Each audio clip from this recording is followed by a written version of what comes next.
I believe in there being an element of happiness and love for your job because we spend 40 plus hours a week at work every single day. So if you don't like it, I'm pretty sure your life kind of stinks too, because we can't make up that big of a block of time. So start with what brings you joy. What are you excited about? What comes easy to you? What are your strengths?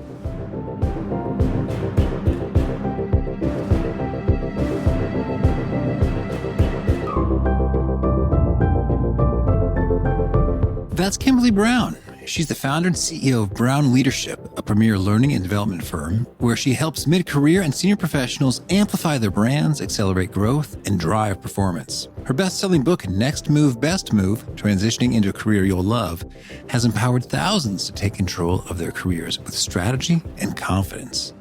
So you'll learn 1, the framework for improving your reputation, 2, how to cultivate relationships that advance your career, and 3, how to identify and amplify the one thing that makes you stand out.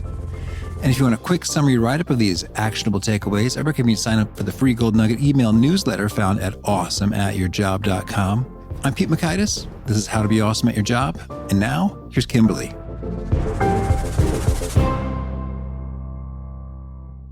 Kimberly, welcome back. Thank you so much for having me. Very excited to be here again. Well, I'm excited to chat. We're talking about reputation and legacy. Could you start by sharing what do you think is the top mistake most people make when they're thinking about building reputation? I think there's 2 sides. I think the first big mistake folks make is that they think reputation is just tied to execution. And I think earlier on, folks are just really focused on task execution. I got A, let me finish it. Okay, now we're going to do the next thing. Now we're going to do the next thing. And they don't think about the personal side of their reputation, how people feel when they're around them. And then I think the other side is exactly the opposite. Some people think that their personality, that the relationship can supersede not doing great work. But I think that not doing great work catches up over time.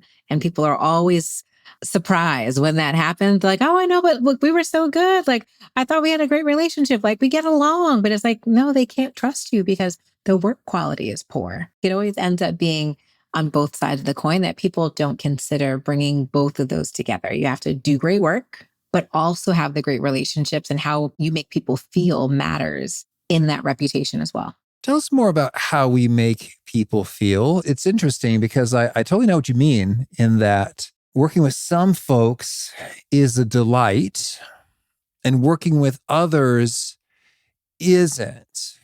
And it's not that folks are being total jerks. You know, there's no like screaming or outrageously, clearly bad, problematic behavior.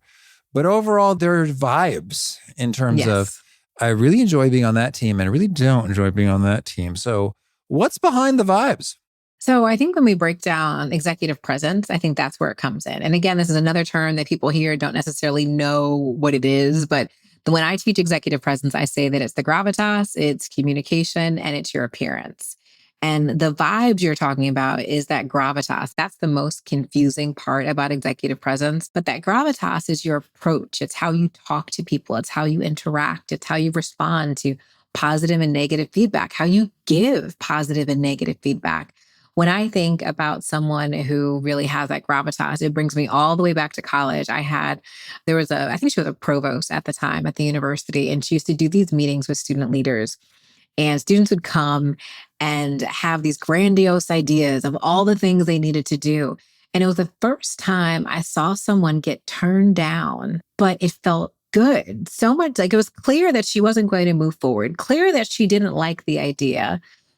But the way she thanked them for giving their feedback, the way she acknowledged their presence and allowed them to speak within reason about whatever they wanted, that was the first time. I didn't know it then, but I always kept that in mind, that you could say no, and it doesn't have to be nasty. It doesn't have to hurt someone's feelings.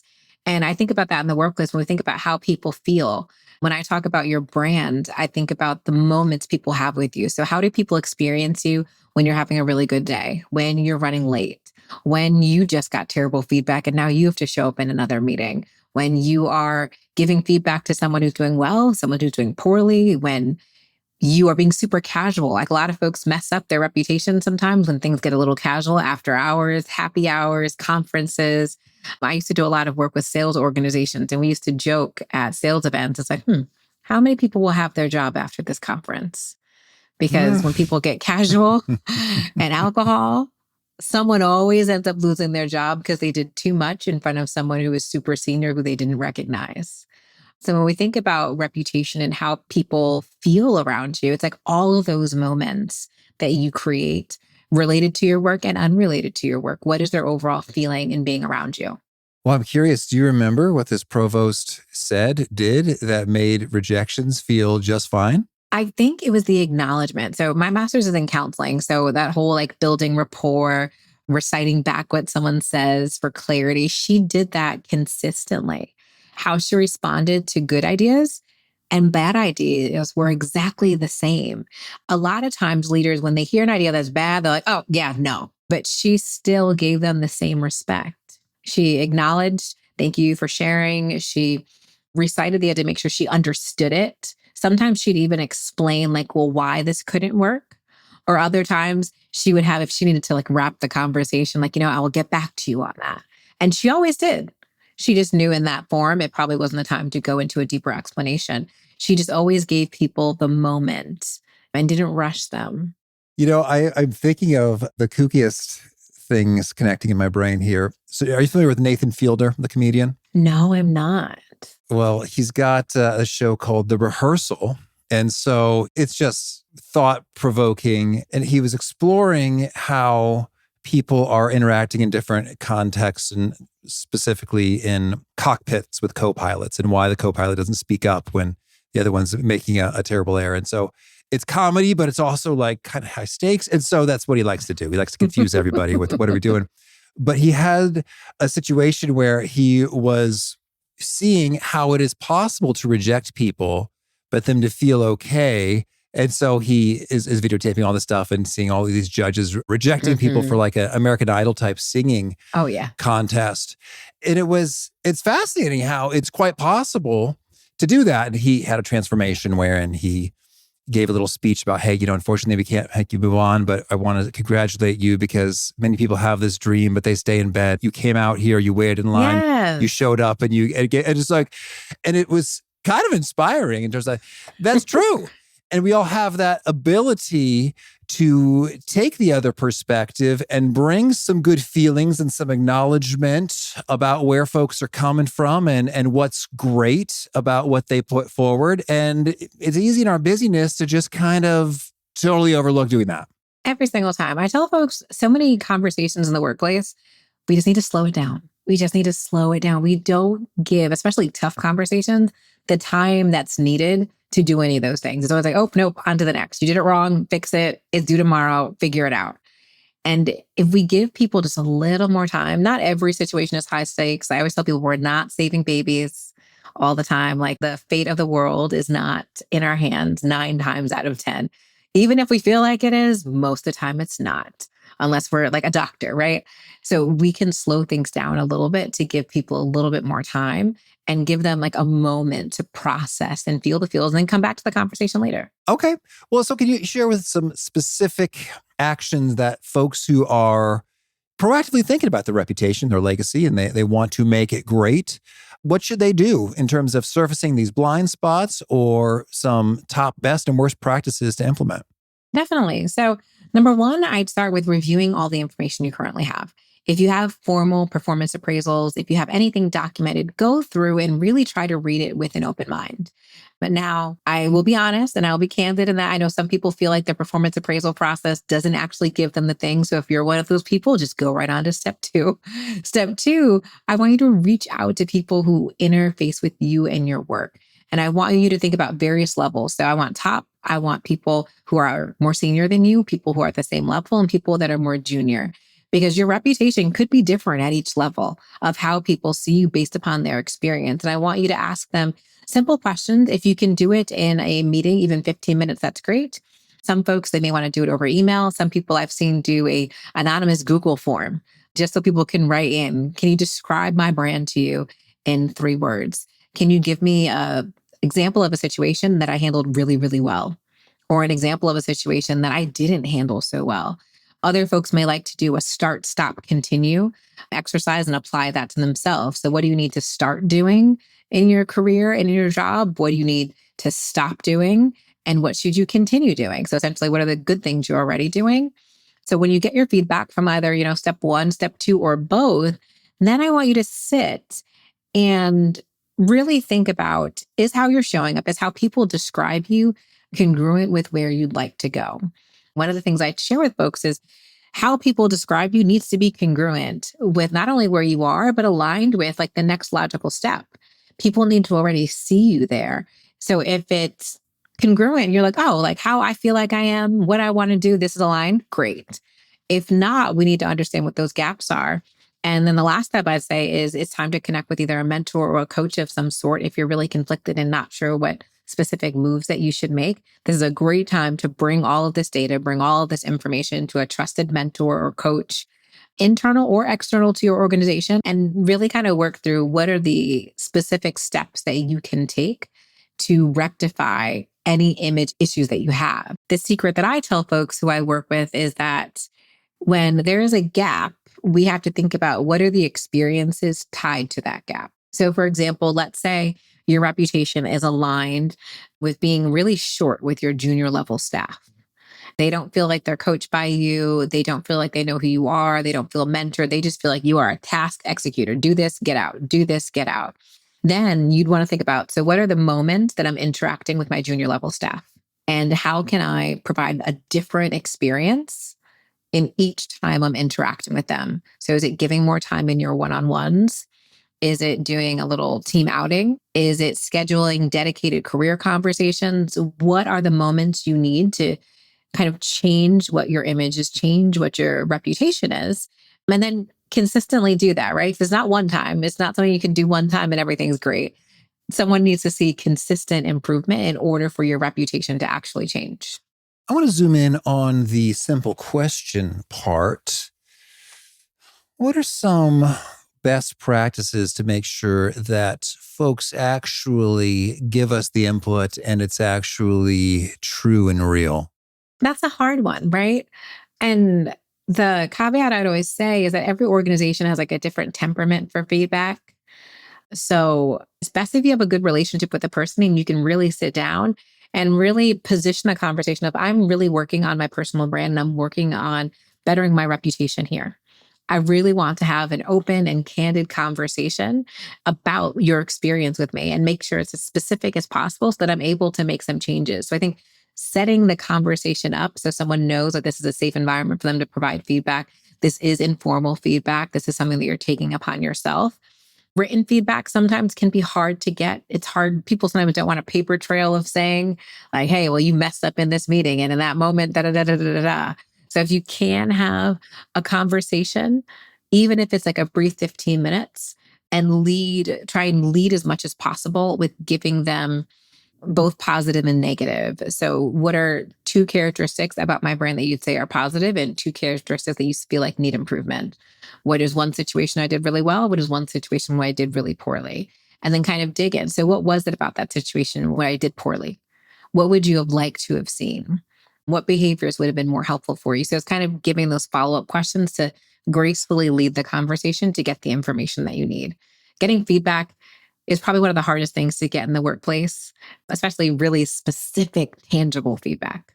Well, absolutely. And I'm imagining that many of the people you're having this conversation with are like, no one has ever actually done this with me as a conversation outside of formal channels in terms of, okay, sure, we have our regular performance review and this is a thing that happens. But in terms of here is, say, a peer or even a more senior individual that I report to, I guess as I zoom into that conversation, I'm imagining folks could quite likely have all sorts of guards up and not really give you the raw, dirty, ugly truth about yourself that you really need. Absolutely. I think that the basis, for these conversations, it's great if you already have an existing relationship. Ideally, you need some type of relationship because you've been doing work and they can answer questions about you. In the most ideal world, it's someone who works with you frequently. So while the conversation is new, you can't ask someone who really has an interface with you, someone who's only managed you for a short amount of time. And I think it also could say something if people aren't willing to have this conversation. So then you got to keep on poking and try and find some folks who can. Find some folks who would like, do you know why so and so probably wouldn't want to have this conversation with me? Could you tell us, perhaps in some good detail, a tale of someone who did just this and what they discovered and what they did differently as a result? So I had a client of mine who is currently a director in big finance. And she was looking to move into a vice president level role, which was a really big leap at that organization. And she had applied for, I think, two other VP roles, but things just weren't landing. She was top two, but didn't get like the final offer. And she really had a hard time, again, getting feedback, asking, like, was there anything else that could have been better? Asking the interview panels, asking people who were connected. And she wasn't really getting anything tangible. It's like, this person just was a little bit better or had to teach more experience here. It wasn't anything that was like, why didn't I get it? Like it felt like they kind of tossed a coin and just decided on the other candidate. So when she came to me, she was very frustrated, obviously, because going through these big searches and the more senior level you go, the more time you invest, multiple rounds of interviews and presentations. She was exhausted. So we kind of did what I call like a speaking tour or a listening tour about her. We made a list of the key areas where she wanted to go in the organization. And there were two main areas. And then we took about 60 days for her to start to schedule conversations and ask some of the pointed questions like, what do you know about my brand? What have you heard about my brand? What do you feel like is crucial to what you need in this level of the organization? If a role were to open here, what would you be looking for? And the combination of asking pointed questions about her and pointed questions about the organization and the type of roles that she'd be interested in, we were able to essentially take all this information and be like, okay, this is how she's seen. This is what's needed. For her in particular, people felt like she didn't have like deep relationships. That role was heavily rooted in the organization where a lot of people needed to know that individual. She had to collaborate across the organization. And while people knew her, they felt like she didn't essentially have roots or her roots weren't deep enough in the organization. And it was based on her conversation. When she'd go into meetings with folks, she kept a very high level, very at the top. So people didn't really see her depth of knowledge, understand her relationships. So she wanted to stay at the organization. So we spent some time really mapping out where her relationships needed to be, being much more strategic about more casual conversations, not just when there was a task at hand. So people were really able to get to know her. And she was able to make that transition in about 6 months. Yeah. And what I love about that is that's the sort of underlying root cause you're going to have a hard time just stumbling into. Like you're either going to have someone who's really looking out for you say, okay, hey, here's the deal. Either you just got to get lucky in terms of that, or you're going to have to, as this person did, proactively pound the pavement to see what's going on, because that is a factor that it's real, but it's a little bit difficult to say, and even feels risky in terms of like, oh, so you just like the other person more than me, as opposed to, well, hey, you know what? You made some mistakes on this thing and that would cost us a lot of money. You like, that's very open, shut, clear cut, as opposed to this fuzzy gray zone nebulous stuff. And I imagine that that's the only way you might ever surface it is if you really get super proactive and as you said, a listing tour. We're getting after it. 100%. I think unless you've got a really good sponsor or mentor who's ready to like pull you aside and be like, listen here, this is what the problem is. You have to hit the payment and deduce. That's why I say you want to talk up, down, across, like, so you can really get some good facts and start to hear. I think in business, we joke and call it a swipe file. So as a business owner, when you want to launch a new service, you need to hear what do your customers want? And you start to swipe their words so that when you market, you can throw those words right back out at them. And they're like, oh my God, this is exactly what I need. How did you know? It's like, oh, because I was listening. And you take all those things. But I think as professionals, we need to do the same thing. What is like the common thread, even if it's said different ways, but it still means the same thing? How can we figure out what that thing is so we can change our reputation and align with wherever we'd like to go next? Okay. Well, so let's say we've deduced, okay, here's the thing. What are some of your top tips in terms of getting the buzz the reputational associations of you to transform. So, well, hey, before Pete was this, but now I'm really picking up this other side. It's really about figuring out what are the experiences that are tied to whatever that gap was. So if we take it back to this client of mine, she needed to have more one-on-one meetings that weren't just like execute on this task. Because people only knew her as like the functional expert in their area. They didn't understand that, no, she's ready. She's ready to be over a much larger room and she understands all these different areas. So we had to kind of look around and like, how can we have more conversations, career-based conversations, more casual coffee chat conversations, as well as like tactile conversations. And that's how we kind of set up, because we thought about how many experiences, how many moments do people need to change their reputation or change their brand. I wish there was a science, or I think in marketing, they say someone needs to see something 7 times to know that it happened or understand that like something was done. If they've been seeing you as A, but now you're A and B, they need to see it for whatever amount of time. And all of these different things come into play. If you're someone who has a very visible role, you may need to just go to that one conference and speak and people see and feel the difference. But if you're someone who's kind of behind the scenes, it could be a little micro moments that need to happen over the course of 6 months or a year for someone to understand like, oh, Pete's different. He's very different. Like before he used to do A and now I always see him do B. Like, wow. And especially layer on more time if you're someone who's made a mistake and that's attached to your brand. I see that a lot when people have a reputation that's aligned with not being diligent or not being strategic. Someone who makes a decision but isn't able to see, oh, it would have gone bad if we did this instead of that. Those folks, especially where they've had that bad moment, it takes a little bit longer. Now, when you say, Pete was just A, but now he's A and B, could you give some more examples of reputational deficiencies that folks have uncovered from this diligence and how they rectified them? So I'd say the hardest thing to change in the workplace is someone who's been an individual contributor and wants to be a manager. Generally, and especially if you have not had management level experience, it's like, how can you become a manager if you haven't become a manager? That's what people feel like. So for that individual, I'd say one of the reputational deficiencies they need to work on is how can they at least manage projects?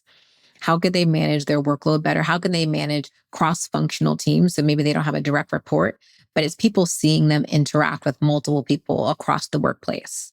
Another deficiency I often see is someone who lacks being strategic, who isn't able to do that good, better, best. They just kind of make a decision and they just hope it works. And when it doesn't, then everybody has an idea, but they weren't able to see that ahead of time. And for them, it's really slowing down and allowing people to understand how they did the work. And in the workplace, I tell people it's very similar to long division and being able to get partial credit when you were a kid. It's, can someone understand your train of thought and how you got there? So maybe you didn't get the right answer, maybe things went wrong, but when someone could understand that you actually went through the steps and it wasn't just shooting from the hip, that's also really helpful. The last example I'll give is also someone who has been shy, someone who's been behind the scenes, someone who doesn't share their ideas, someone who doesn't show that they have an opinion. Again, it's finding those moments. When can you insert yourself? When can you speak up in rooms you haven't spoken in? When can you ask for moments to kind of have the light shine on you just a little bit? But I think for introverts who have no desire to say anything but know they need to, I try and work with them and coach them through planning for those moments. Like, don't just expect that it's going to come to you and all of a sudden you're going to know the right thing to say. If you are someone who's an introverted and shy too, the moment may not come. You need to plan and prepare, like, okay, in this meeting, this is generally how the meeting flows. This is where I'm going to insert myself, even if I have to clear my throat to get people to pay attention. Well, and what's cool is if you are behaving so starkly opposite of a way that you have historically, it may really be sort of shocking or head-turning in terms of, in a great way, in terms of like, it's making a strong impression. So I guess we don't know the magical number, but if it's a really 180 type of shift, it might not take that many of those. Like, oh, okay, this is how it is now. Absolutely. Absolutely. I think the bigger the moment, the more the magnitude, sometimes it takes a little less. Folks may want to see it again, though, just to make sure it's consistent, especially if we're thinking about like that public speaking. Don't think you're going to speak out at a town hall one time and then you'll get promoted. They need to know this is a part of who you are. Well, talk about public speaking. You speak about thought leadership as being tremendous for folks' careers. Can you first define what does thought leadership mean? I lead thoughts. Kimberly, what does that mean? So the way I think about thought leadership, it's not the way that we think about it in terms of like being a John C. Maxwell or a Michael Hyatt, I think, or Brene Brown or Oprah Winfrey. When we hear thought leaders, we think these like big greats who have these massive brands. But I teach professionals that thought leadership is really you having a way of doing things, having a methodology, having an opinion that is both respected and influential in your organization. And I think it's one of the hidden factors that help people get into leadership, that people want an opinion. I explained it today for someone on my team recently. I said that thought leadership is two people of the same position. One of them is invited to the meeting. The other one wasn't because you don't need the two people there. But when that meeting happens, they're like, you know what? Can we get so-and-so to join this meeting? I just want to hear what they have to say on this. Like, I think that how they would approach it would just be interesting.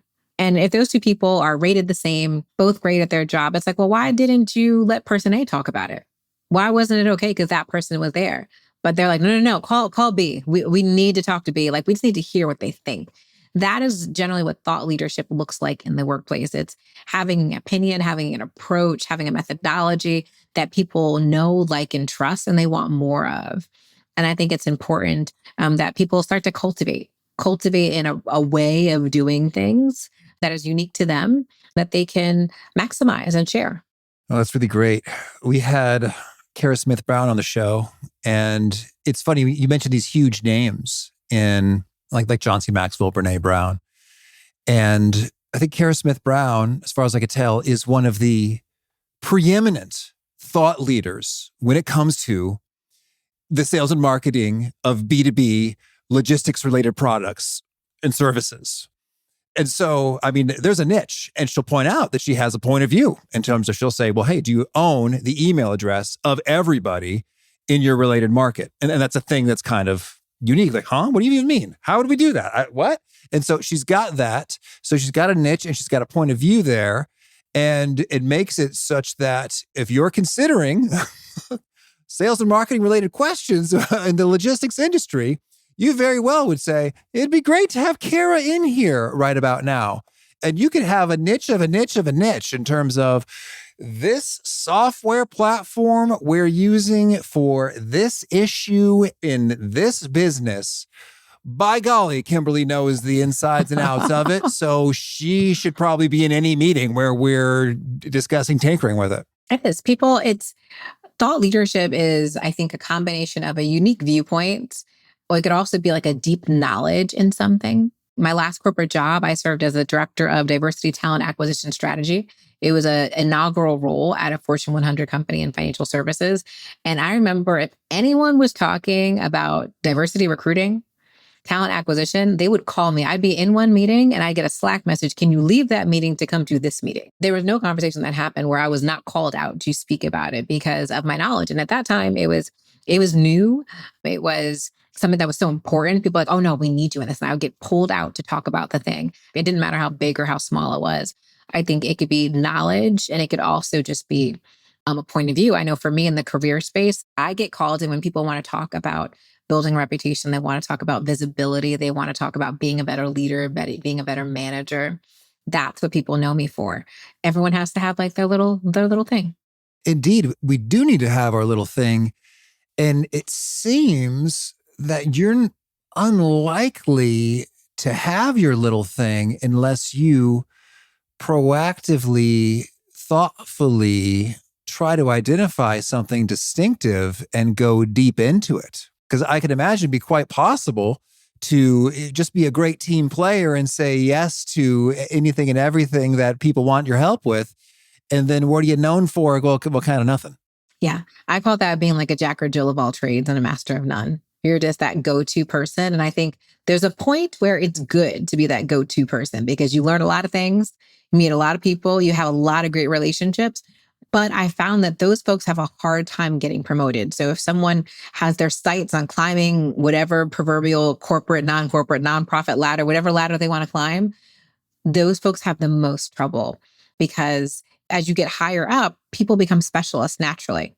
They manage a smaller area. So if you're attached to all these things, it's sometimes hard for someone to see you doing the one. Well, any pro tips on how we become amazing at a thing that's distinctive?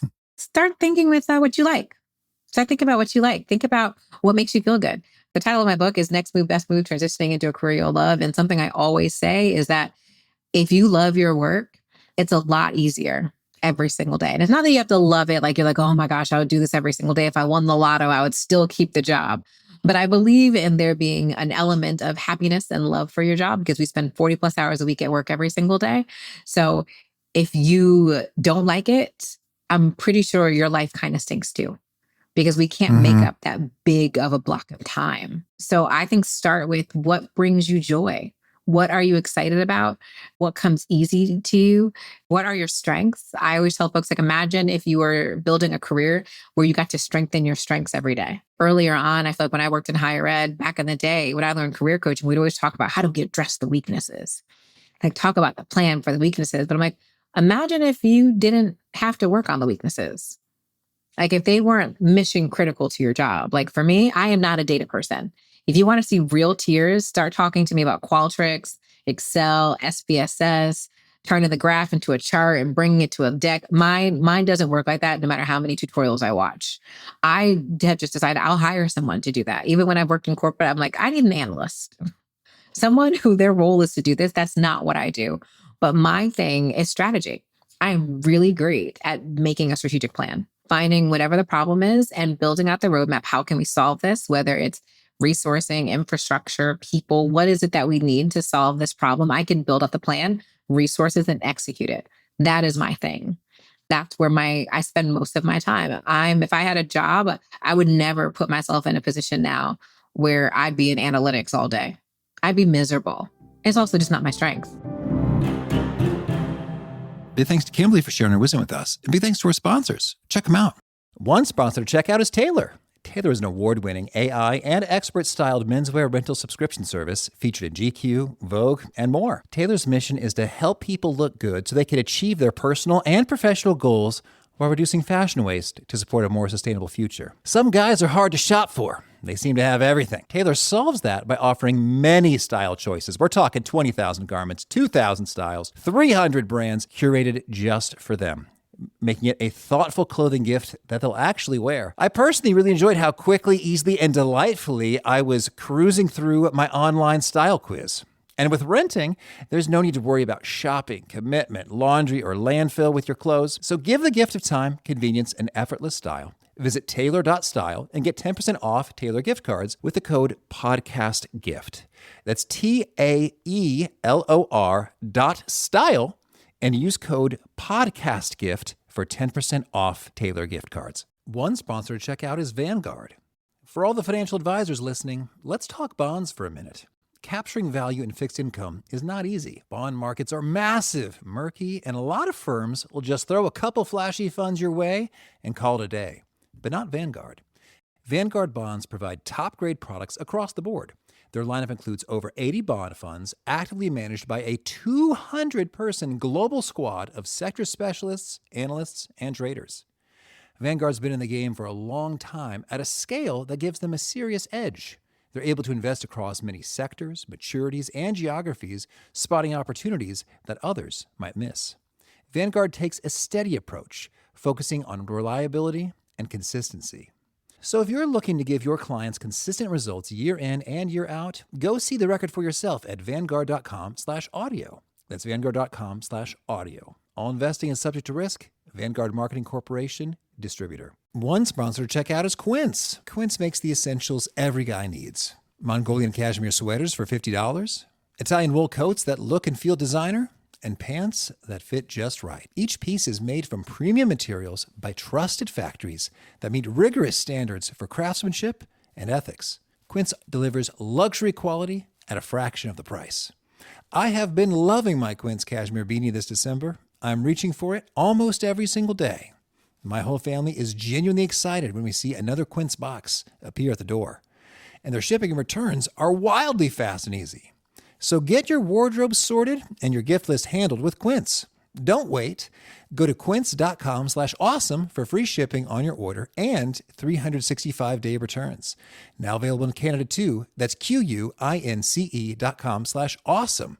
Free shipping and 365-day returns. That's quince.com/awesome. All right. Well, now could you share a favorite quote? Something you find inspiring. I believe it's by Earl Nightingale.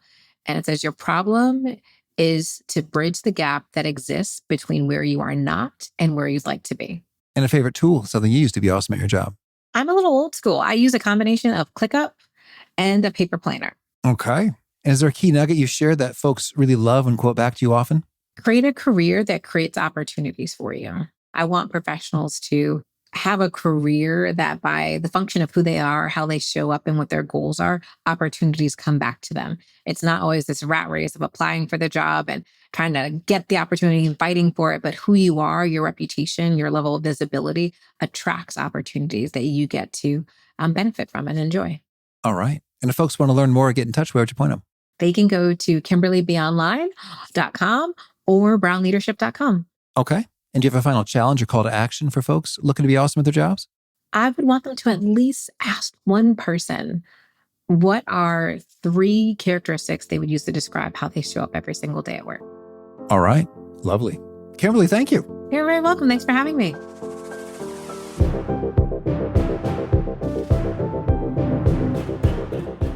I really appreciate Kimberly's perspective on getting feedback and understanding how others experience you, because you may well be surprised that others could be experiencing you a bit differently than you experience yourself or than you'd expect. So try to get that trusted input from wise advisors and see if there are some eye-opening things that can improve your reputation and perception, your gravitas, and the good things that can flow from that. Big thanks to Kimberly. If you want to check out the show notes or the transcript or the links to items that we've referenced, please drop on by awesomeatyourjob.com/EP1116. Hope to catch you next time, and peace.